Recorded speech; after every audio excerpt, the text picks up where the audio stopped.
final lock-in will now be the set. Expecting this one, I don't know where I'm expecting this one for Oscar, and I guess we're going to have to wait to see where it lands. I think it's a set support. Set top lane. Set top lane. Okay, so Set versus Sion. Two melee champions that are going to be smacking each other around. So let's talk about adaptations. You talked about the Misfortune, that she basically can still stat check a lot of champions, that she can be an aggressive bully. We used to see Leona in Misfortune when she was flavor of the month because you can kill someone within the duration of the two ultimates.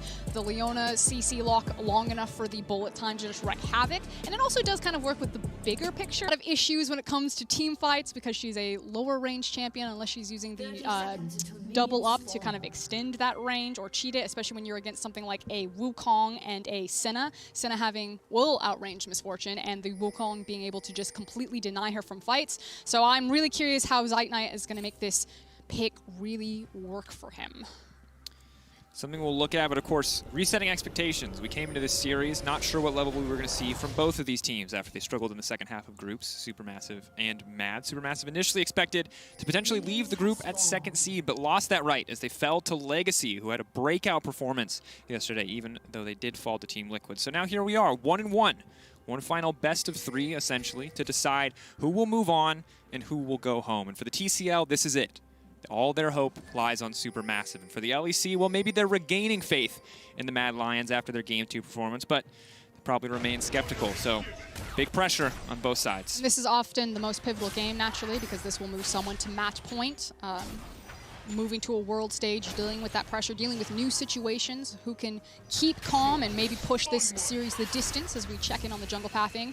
It's going to be a bot side start for Lilia, as you can see her now moving across to contest for the blue buff. I'm assuming that she has priority to empower this with the Zeitnot and Snowflower on the Misfortune and Leona, but here he comes, Shadow, right on time. At this point, Wukong, of course, not a lot of immediate CC. The Leona has the luxury of that, so can't contest, but there's a red buff available for Shadow, so he's stepping forward. He's procced the phase rush. He can dip in and dip out just as well as Cacao, but they're both kind of just wasting each other's time at this point. So Shadow's going to start up the Gromp, but this is going to be an interesting one, a very long contest. And you can see bot lane is also skirmishing at the same point because they know whoever wins a short extended trade does get to invade the jungle. Shadow, oh, Cacao, it's actually very clever. I think trying to bait the smite out of Shadow to secure the Gromp so that he can secure something else. And in the meantime, Carzzy's been caught out. That's the early power of the Misfortune, and now SuperMassive are taking complete control of the bottom side.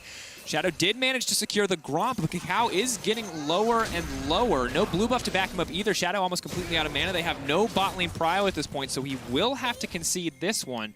Not the worst exchange overall, but SuperMassive taking complete control of the bottom side. Yeah, this is a really beautiful set play from SuperMassive. We talked about it in draft. You know, what does the Azir do for you? Well, it empowers you to have the early push priority, and immediately from the start, Cacao races off and then grabs away the blue buff, wastes so much of Shadow's time, while Snowflower also punished the bot lane, forcing flashes and cleanse off of Carzzy. Now, what this will mean for the current map state is that Snowflower actually moves mid to make sure that Balulu retains the priority there, but because of Arome having Armut pushed under his tower, Shadow just sprints across map and will trade 1-for-1 on the blue buff. So he's not going to get 3 buff, but he did waste a lot of time kind of, are we going to fight this? Are we not going to fight this? What are you going to do, Cacao? And it still feels like an overall win for Lilia. Yeah, Cacao very slightly ahead in terms of jungle tempo overall. We'll have to see who ends up with more camps at the end of the day, but right now, very fortunate for Shadow that his top lane had push priority so that he could come contest this blue buff, because in the past that has not been the case, but now as we see Arome finally with a counter pick of his own, it's going to feel incredibly comfortable into this matchup. Okay, so I do want to talk about something because Humanoid is running teleport. Oh, okay, he's going to use it into the mid lane. Because Shadow was actually on the top side of the map and a big wave could have been built up, although Sion is very good at clearing those waves, obviously with his Q and shoving the minion through. There's always the potential of the early dive whenever you have set because of his ability to soak up the tower with that shield, and if your mid laner has TP, it's like the most beautiful setup. But Humanoid held it for a second, decided he was teleporting back into the lane. He's now trying to get this wave pushed back towards him so it doesn't get frozen on. Shadow is actually just hanging around in the area, grabs top crab, then moving on to his raptors to cover his mid laner, while Arome and Armon are putting the hurt on each other. Yeah, very interesting matchup overall. Of course, Sion gated by mana will make staying in this lane for extended durations difficult, but here's the big issue, is that Sion's knockup does not stop Set's Haymaker from going through, And Set's Facebreaker also interrupts Sion's Q. So difficult, I think, for Sion to find really good trade opportunities in this lane, but he will continue to scale up and be a big threat here. As you can see that he does have superior wave clear with the power of that Decimating Smash. Hold that thought, however. Armut is going to be forced to flash away the Facebreaker, the call out, and Kakao now running in. Arome slowed. No way to interrupt the knockup here. The knockup will connect. Kakao now coming in. Big Facebreaker coming back, but not quite enough damage over time to take down Arome. That was big Eep. Kakao thought that he was going to get the smackdown, and then he took a ton of damage there. Now Armut and Kakao are just trying to get this wave to crash so it doesn't get frozen on his poor little Sion who doesn't have flash. Not going to have a good time. Yeah, it will be difficult. Shadow going to walk over and... very convenient that he's there to soak up the XP to find a jungle advantage. So Shadow now level 5 to Kakao's level 4. We'll back off before finishing his Krugs, it looks like, and see how the early itemization goes. Something that we love to talk about, Ender brings it up all the time, is the importance of AP junglers finishing that jungle item and getting ahead early, whereas, because it is the most powerful jungle item when it comes to clear speed, whereas Shadow certainly is going to hurt a lot in those 1v1s versus champions, but the Warrior Enchant isn't going to exponentially increase his clear speed. And it's also, I think Raz brought this up the other day, there's a really big gap between the completion of the Runic Echo and then the completion of your second item. You know, if you're playing an Evelynn, you're going for your fancy hat, you're trying to get your decap. If you're playing Lilia, you look for the Leandries. So you get kind of like this big immediate spike, and then you really have to buckle down and start pinching some pennies to save up. Whereas in that gap, Shadow just stacking long swords and looking for the gank. Level 4. Heal coming out from Zeitnot pretty early on, but they are going to be able to back away. And Shadow's doing two things here that I love. He's shadowing his lanes. We got to stop making that pun. I think you just walk into it every time. But at the same time, he's also showing up for XP so consistently, which I'm not a jungler, so I hate when Ender does this. But I do love watching other junglers do it, where they just take a little bit of XP every time they show up and put themselves that much further ahead. It does mean that he is falling behind, though, in terms of that jungle tempo that we were talking about earlier. It's only slight, but hold on. Balulu gets the flash out of Humanoid. Yeah. Nicely done. But that does mean instances like this, where good, actually, scuttle control here from Shadow. Where Shadow could have had the crab contested away from him, but was on top of the play, forces the crab towards the bot side, and Snowflower needs to get his reset in so he doesn't chase it down. Big knock up there from Armut on the top side, of course, early defensive itemization. Whereas Arome has itemized for lifesteal. We'll be looking for an early Blade of the Rune King. We'll see where his build goes from there. He's going to be full tank or full split push with something like a Trinity Force or a Black Cleaver. But losing that flash in the mid lane, Frostguard feels like a big deal to me. Humanoid was playing so far forward, and there's a gank.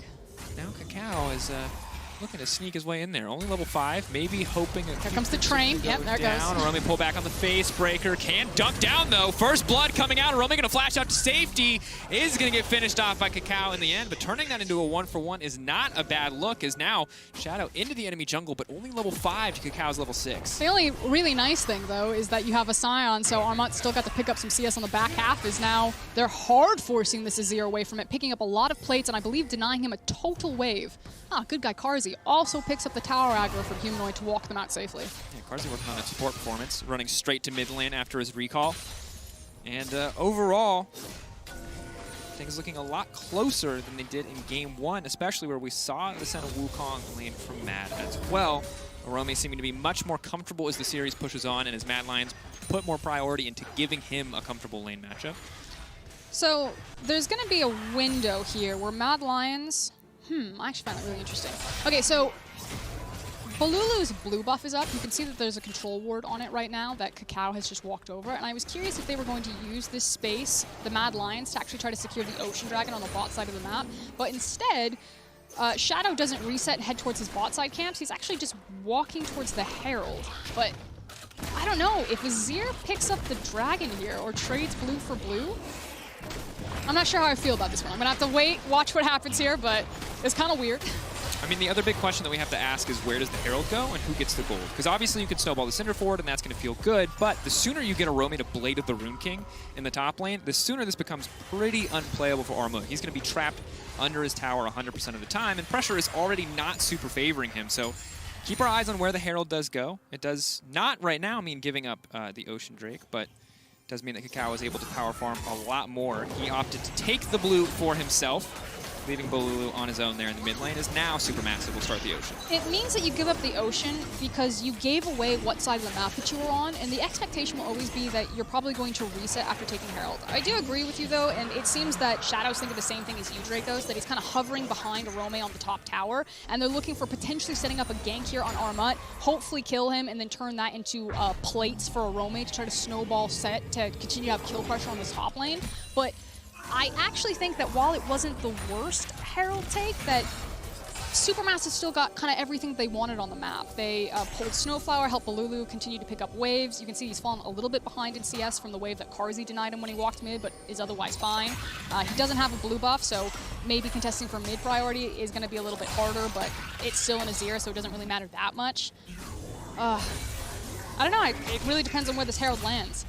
Absolutely does. Of course, early Bramble Vest pickup will mitigate a lot of the healing there coming in. Big ulti now coming down. They're just trying to lock up Kaiser, and they will take him down. That's the combo you talked about at the start of the game, and finally SuperMassive are able to pull it off. One shot, one kill there for Kaiser. Huge credit to Snowflower. Great target selection. He picks the one that doesn't have cleanse. Obviously, Kaiser running the teleport there, so actively chose not to go on Carzzy, and like you said, you have the CC chain long enough between Leona's ultimate, her Zenith Blade, as well as her Q that someone's eaten the entire duration of bullet time. Yeah, to be fair, it's not like one shot, one kill. It's more like a bazillion 150 shots, one kill. So, maybe not the best economy of bullets, but certainly good economy for League of Legends. He's going to be happy to have that gold. Sight Knot now closer and closer to what would appear to be an Essence Reaver first purchase, just maximizing the amount of spells he can cast out in this lane. As we look back at this one. Surprise! Flashes right onto him, catches him, chain CCs really beautifully so that Kaiser doesn't really get any sort of reaction time. Good placement of the Misfortune ultimate. Is now top. Dunked down, but Arome just going to get picked off. Now Humanoid's on the way to the top lane as well, but Bolulu scooping him up and knocking him down, but he scoops him over the Scion. That's going to be one Sleepy Syndrome, but they are going to be able to finish it off. No, the body block. It comes in. It's not nearly enough. The Sand Soldiers are on the way in. SuperMassive. That was certainly showing off. That was also devastating for Mad Lions. We talked about it. Shadow was pathing topside. He was potentially going to look for a gank topside to use the Herald, and now SuperMassive beat him to the punch. Again, read it, find Arome, punish him, and are now hard shoving topside.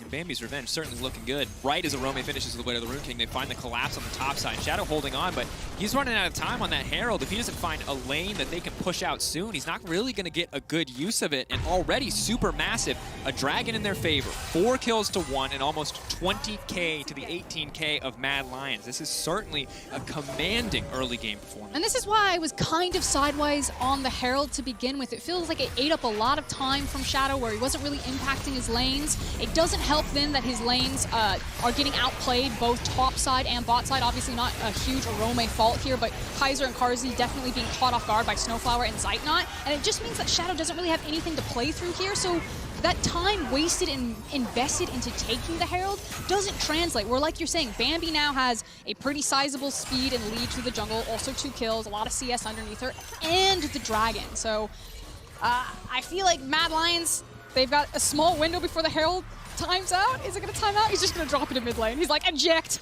get it out of me. It's like that scene in Alien. Go! Oh no!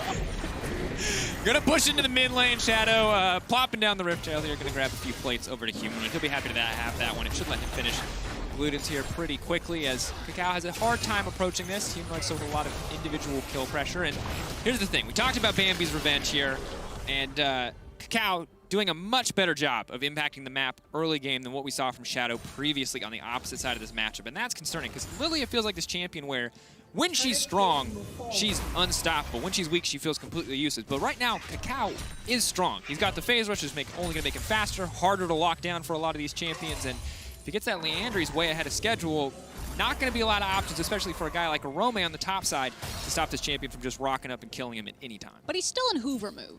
Like, Kakao is like, he's a Roomba right now. He just wants to vacuum up, because still waiting for that item. The dragon's going to be spawning in 45. I'm liking the mixed metaphors here. He's both Bambi and a Hoover.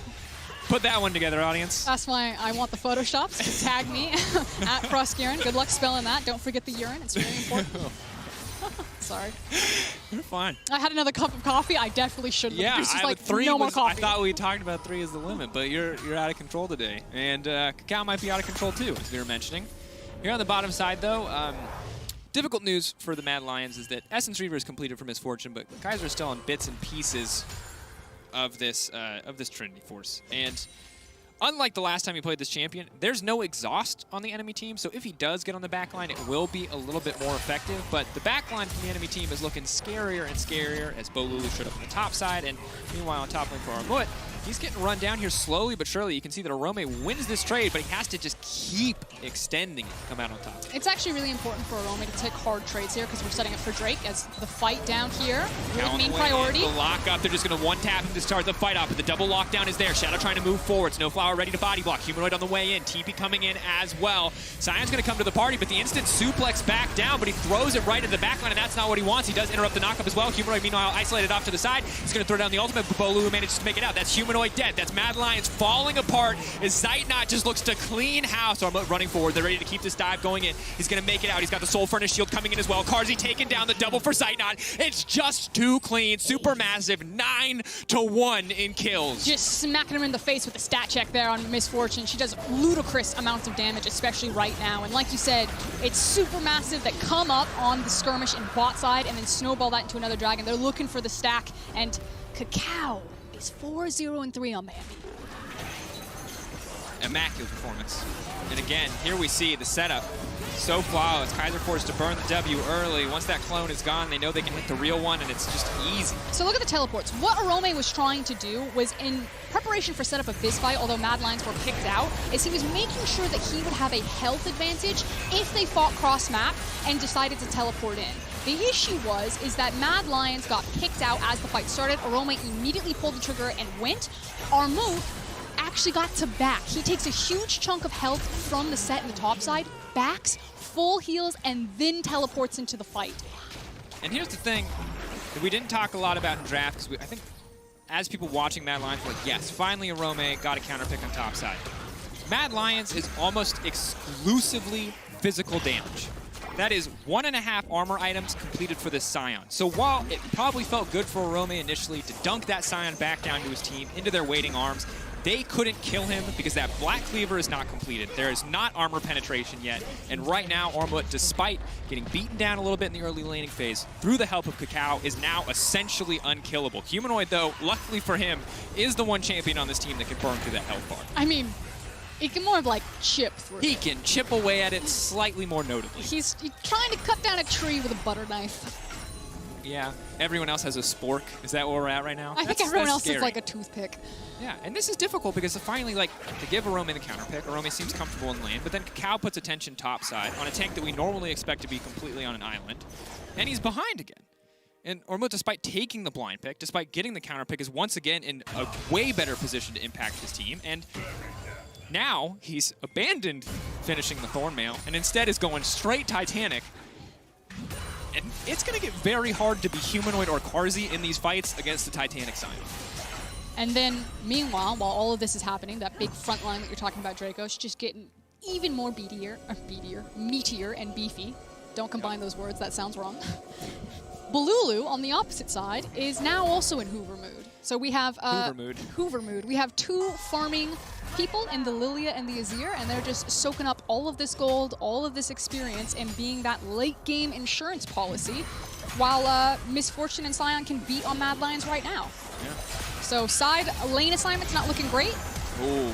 Carzzy forced to flash out of that one. You can see why they didn't prioritize taking him down earlier on. He can't cleanse away, but now the Herald going to be used mid lane. Zeitnot going to be there to scoop up some of this gold with Cacao. And this is the thing, the side lane assignments, Mad Lions can't match now because they don't have kill pressure on the Sion, which means that they get shoved into the towers. Look at Humanoid, look at Arome, they're by their towers, which means that numbers advantage for SuperMassive to play off the Herald, to play off the mid wave, and to snowball this into two mid towers. Bolulu stepping forward. We wondered why they'd match double AP, but you can see Bolulu complete confidence there. Goes for the play and will whiff it. And now the Herald gets the third charge. The Azir Tower set up as well, that Sun Disc. Arome, run! Safely. They can collapse onto Arome. You see the pings going down. Here comes Bambi. Here comes Leona. Arome's like...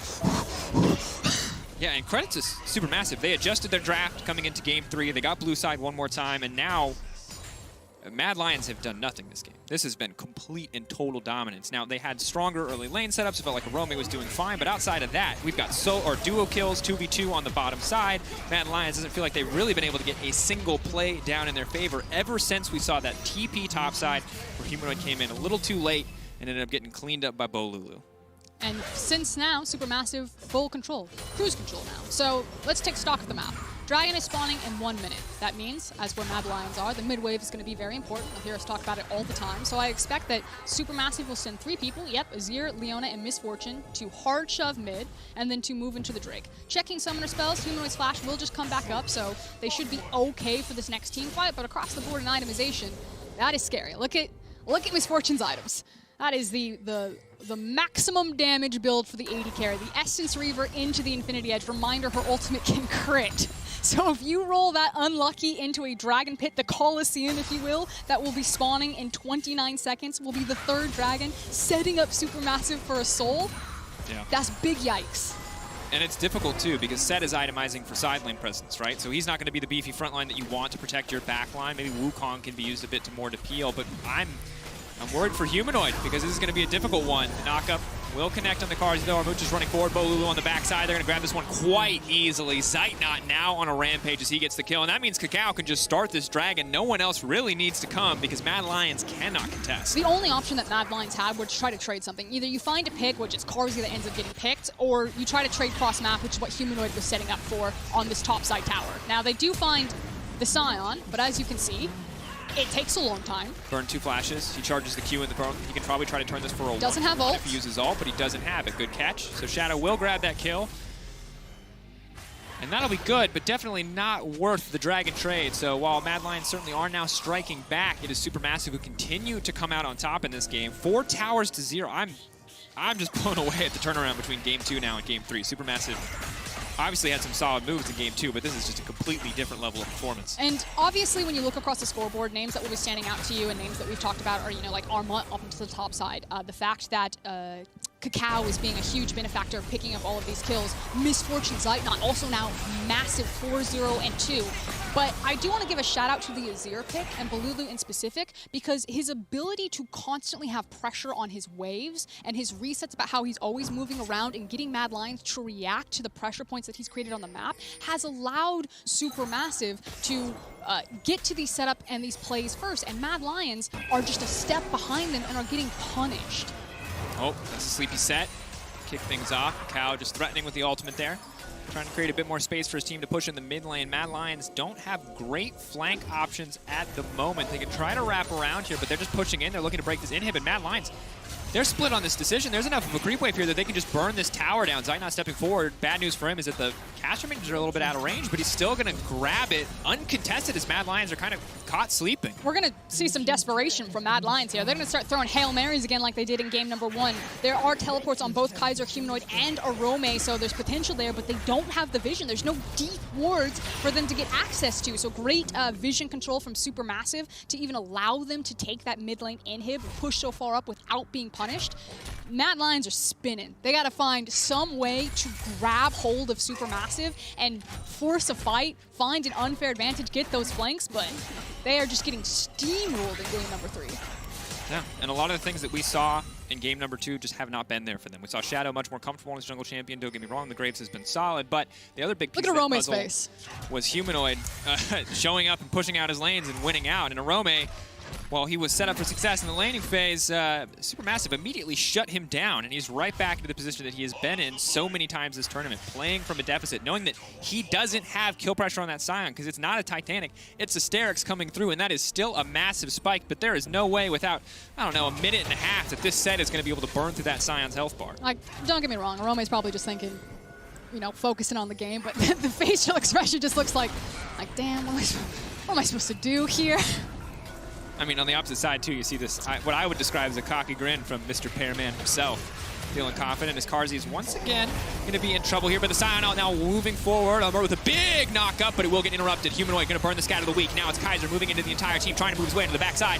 Wukong getting some damage down, but Zeitnot flashing out to safety. Kaiser will get eliminated, and now SuperMassive can refocus their efforts. They're moving into the entire team. Snowflower still alive. The ult going through as well. Zeitnot killing everybody. Arome with the dunk down, but it's not what you need. Second to find 2 back. Arome, a valiant effort, but not nearly enough. SuperMassive again win a fight. 4 for 2.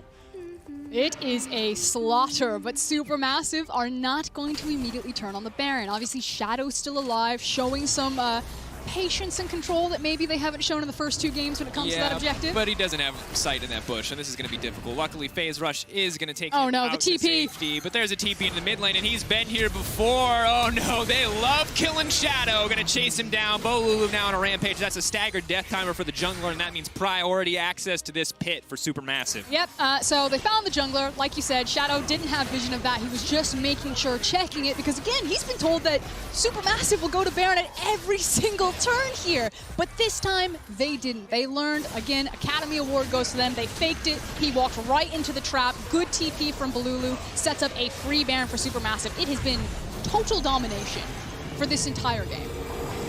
Absolutely has.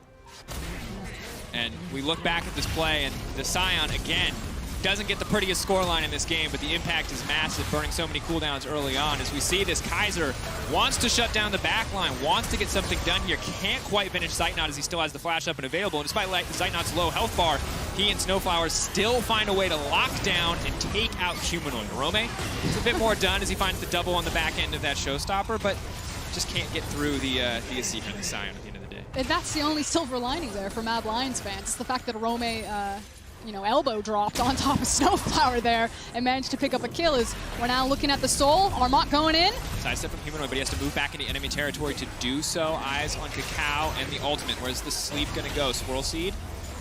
They do manage to burn the Sterix. Look at the waves, mid and top lane. Mad Lions are there between a rock and a hard place, and frankly, SuperMassive can just be patient here. There's no real right choice at this stage. There are degrees of wrong for Mad Lions at this point. This is the situation they found themselves, backed into a wall by the side of SuperMassive. Even if they get this Drake, they're likely to give up an inhibitor for it or a top lane. TP's available for Armut if he wants to go up and just focus on the objectives instead. Humanoid trying to create some space, but burning through a lot of cooldowns here. Look at Kaiser. TP now coming in. Kaiser hoping to find access to the backside, but immediately SuperMassive pull the trigger because they know it's going to be a few seconds till Wukong get there, but Kaiser on the backside, he's pushed back. Azir says, not today, my backline will be safe. Arome says, how about a different take? Moves in, breaks him down. That's going to be 2 picked up by Shadow. 3 members slept. Cacao now running for the hills, and Mad Lions, they're holding on for now, but the minions are pushing into the base. Ramut can buy a bit more time. Bolulu taken out. They managed to get that one, but someone could TP into the base. Mad Lions need to get out as quickly as they can. They are going to be giving up. Thank you, Observer, for the mouse over. Towers now falling in the base. They give up an inhibitor, but they hold on. They stop the Soul, and they find a fight in their favor. Literally by the skin of their teeth. We talked about all the multiple teleports that Mad Lions had, how they would have to find the flank, and it's Kaiser, our mid-split MVP in the LEC, that manages to save the game for now for the Mad Lions. He gets the teleport, he gets right into the back line, and it looks really scary because Karzi is popped right at the immediate start of that fight. Bolulu comes back, resets the fight with massive damage, but Arome, then the hero on top of Kaiser's initial damage, gets into the back line, massive face breaker, massive DPS, and they manage to collapse around the Mountain Dragon and deny the Soul from SuperMassive. 4,500 damage. You want to know why that man hits like a truck? It's because Armut has built so much freaking health. That ult scales off the target's bonus health. So there's a world where Mad Lions can take all those extra stats that Armut has been building up to make himself unkillable and use them to kill that SuperMassive backline. You saw it there in that fight, and now Mad Lions need to look to rinse and repeat. That said, still a monumental difference between these two teams, but the negative 500 Baron power play tells you everything you need to know about the last few minutes for SuperMassive. Yeah, they tried, instead of using the Baron and forcing around. The thing is it is a fair criticism of SuperMassive that they didn't need to force that hard on the Soul. I understand why they did. They felt very confident, and they were outplayed with the ward position and a clever teleport, but they could have also used the Baron to contest the mid and top wave, tried to clear out the inhibs, and then try to play for the Soul. It will get more difficult for SuperMassive to play these fights, especially as Last Whispers start to come in, both Karzi and Shadow finding them for themselves, but also difficult to approach these towers as Zeitnot continuing to walk forward. Kaiser again looking for the flank. The Sand Soldiers are going to spot him out and just be able to clear out a little bit of vision, but SuperMassive really just taking control of the top side. About 3 minutes, 2 minutes now until that Baron spawns. If they have total vision control, it's going to be incredibly difficult for Mad Lions to face check into that. Just gonna ask Ping our stats to see if we can get an update on how many souls Karzi has. Good question. Additionally, the Magi's purchase for Bolulu is now gone. He can afford a Void Staff. Debating his options, I think at this point makes sense. He was an avid reader no more. Yeah. books. Ooh. Get a Kindle. Kakao needs to get out. It looks like he's just going to get taken down here. The sleep can now come out, but Orome is not having it. This man is mad. He'll burn the ultimate, and that's the jungler gone, and that's pretty big. Also, a massive shutdown on Orome. We've already been seeing the damage that he's done. Look at Kakao, just like head in hands. Oh, no. It's a disaster. Orome now will get to spend some much-needed gold. He's going to continue to hit like a truck. He does get access into that back line, so I think Balulu needs to be a bit more conservative on how quickly he opens up with the Emperor's Divide, which he's got a lot of responsibility because there was a lot of people blitzing back into his backline. He's got a Wukong flying at him. He's got a Orome landing onto him. But last time, he immediately burnt it to force the Wukong off. That was the right play, and then got hit by Orome. It's really about him and what his execution is going to be with his cooldowns of how they're going to play out these late-game fights. Always going to be difficult, too, because of the set being unstoppable during that ult, but gotta wait for him to land. Gotta wait for him to land, which is difficult because when he lands, he does the damage. So it's hard. It's hard to find the right opportunity. It's hard to find the right timing. It'll only get more difficult, especially as Mad Lions scale up. Now, as we said, very AD-heavy composition, but a lot of the pen items are now coming through. Double Black Cleaver, double Last Whisper at this point. Death Dance coming in for Kaiser to make him a little bit tankier. And additionally, 80 stacks there for the Senna. So not quite at the 100 break point. That's always where she feels especially OP, but 80 is a damn fine number for a support Senna. Thank you, Stats. Everyone clap for them. Thank you. Clap, clap, clap. Additionally, though, QSS coming out for Zeitnop. The MR is going to feel very nice, as well as the ability to mitigate some of the CC that can come through the snare, especially for Carzzy, is what he has to keep his eyes on. So here we go. Soul is up again in 46 seconds. You hear us talk about it, we're going to talk about it again. It's the mid-wave priority. What is SuperMassive doing? They're getting mid lane push first. Look at all of the wards that Mad Lions have already placed into that pit. They want to fight, they've got plenty of options, they've got plenty of teleports. Kaiser's TP just about to come back up. Humanoid and Orome also have theirs. Can he get into the back line again to disrupt this fight, or will Supermassive be able to fight front to back with a very powerful Azir? Big stakes in this game as well. Moving up to match point is what is at stake here. 5K gold advantage for Supermassive. Got the beefy front line that they need. Kakao getting stronger and stronger, starting to itemize towards tank, which is going to make this a big nightmare for him. I actually wish that Supermassive would just put their AD carry on the Drake and use the rest of their team to zone away. I think Zeitnot actually should just be turning towards it, while Armat and Snowflower just stand in front and slow and delay. But they're going for the fight. Looking for it. That's going to be the double sleep. Keep your eyes on Zeitnot's ult. The knockup's going to come in. That's massive damage from the Misfortune. Triple AD items coming through, but now it's Kakao on the backside. The suplex back down. Orome manages to escape, but Kaiser into the backside trying to get something done. It's not nearly enough. Supermassive simply too strong. Kakao trying to find his angle, trying to find his way under the back line. Carzzy slowly but surely burning, and he's going to get pranced right down. Kakao going to find it. Watch out. Eep doesn't quite connect, but it does not matter because Supermassive are barreling down mid lane and are ready to take us to match point. Slowed a little bit, but in the end, the train does run over Mad Lions. They do not need the soul to close out this game. They can pick the options that they want, but I think it's going to be the end here as Supermassive will move to match point. Domination from start to finish for Supermassive, and for Kakao, he says, anything you can do, I can do better. Taking the Lilia into Graves and showing how it's done. 6, 1, and 10 from Kakao. Immaculate masterclasses. He's going to stat pad just a little bit more as Supermassive do take us to match point. 2-1 up.